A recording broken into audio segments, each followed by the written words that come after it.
हस्तिनार राजा शांतनु और गंगांकर अष्टम पुत्र देवव्रत धीवर राजांक पाखरे शपथ नहीं कहिले, आपणक पुत्री सत्यव्रती मोर माता होई रहिबे, तांको पुत्र हस्तिना सिंहासनर उत्तराधिकारी हेबे।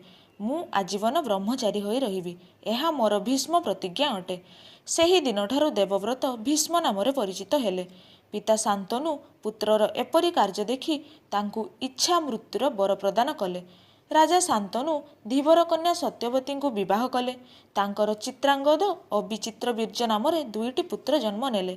शांतनुंक परे चित्रांगद अल्प समय राजत्व करी मृत्युवरण कले। तांको परे विचित्र बीर्ज राजा हेले। से काशी राजांकर दुई कन्या अंबिका और अंबालिका विवाह कले। से मध्य निसंतान होई मृत्युवरण कले। राजसिंहासन खाली पड़िला। राजमाता सत्यवती महर्षि व्यासदेव को निजर वंश रक्षा करने कहले। व्यासदेव माता सत्यवती आदेश पालन कले। अंबिका व्यासदेव को देखि भयर आखि बंद करदेले। तेणु तांकर अंध पुत्रटीए जन्म हैला। तांको नाम धृतराष्ट्र।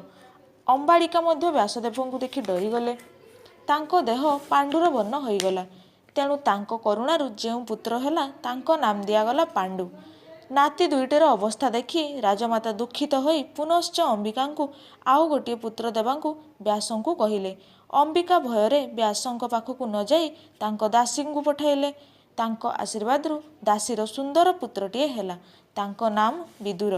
धृतराष्ट्र, पांडु और विदुर तीन भाई हस्तिना राजउआसरे बेस सुखरे बढ़िबाकु लागिले। धृतराष्ट्र अंध थिले मध्य खूब बलवान हेले। पांडु धनु विद्यारे निपुण हेले। विदुर धर्म और राजनीति विषय ज्ञानी हेले। गांधार देशर राजकुमारी गांधारी सहित धृतराष्ट्रंकर, भोज देशर राजा कुंती भोजंकर पालिता कन्या कुंती सह पांडुंकर विवाह हैला। पांडु मद्र राजांकर भौणी माद्री मध्य विवाह कले। विदुर राजा देवकंकर कन्या पारसबी सहित विवाह कले। धृतराष्ट्र अंध थिबारु पांडु राज्य शासन कले। पांडु दिग्विजय करी फेरिबा परे दुई राणी सहित मृगया को गले। ऋषि किंदम और ऋषि पत्नी मृग मृगी होई विहार करुथिले। मृग मानकर शब्द शुणी राजा पांडु 5टी शब्दभेदी बाण मारिले। सर जाई ऋषि और ऋषि पत्नी बक्षरे बाजिला। सेमाने चित्कार करी टली पड़िले। ऋषि पत्नींकर संगे संगे मृत्यु हैला। ऋषि जंत्रणार छटपट हेबाकु लागिले।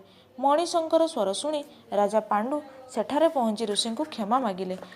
ऋषि किंदम राजा पांडु को अभिशाप देले। हे राजन, आमर ए मिलन समय तुमे आमको बध कल। तुमर जेउ दिन स्त्री सह मिलन हब सेही मुहूर्त तुमर मृत्यु हब।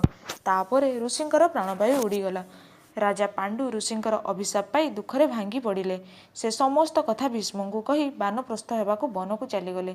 तांको सांगरे राणी कुंती और माद्री गले। सेमाने शतशृंग पर्वतरे मुनि ऋषि मानक गहणरे अभिशप्त जीवन बिताइबाकु लागिले। सांग माने आजि पई एतिकी। पुणी आसीबी नेक्स्ट एपिसोड नै। बट भिडियोटी को लाइक, शेयर और कमेंट देबाकु जमा भूलिबेनी। आ सबुठु प्रथम भिडियो देखिया पई जह्न मामू चैनल टी को सब्सक्राइब करी से घंटी टी को निश्चय बजाई देबे।